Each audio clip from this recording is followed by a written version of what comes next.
Hi guys, this is Mark's Tech Tips. So today I'm going to show you how to turn off the screens on the DJI Action Camera 4 whilst recording.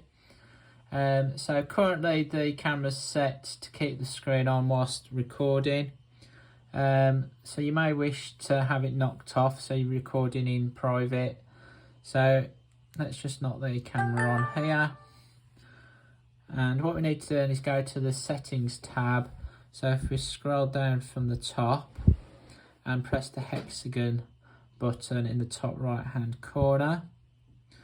So if we scroll the page down until we find screen off when recording. So it's currently set as never. So we can change the time limit on how long you want the screen to stay on whilst we press the record button.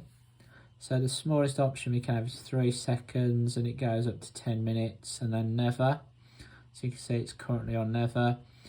So let's have a 3-second limit. Okay, so that's currently set.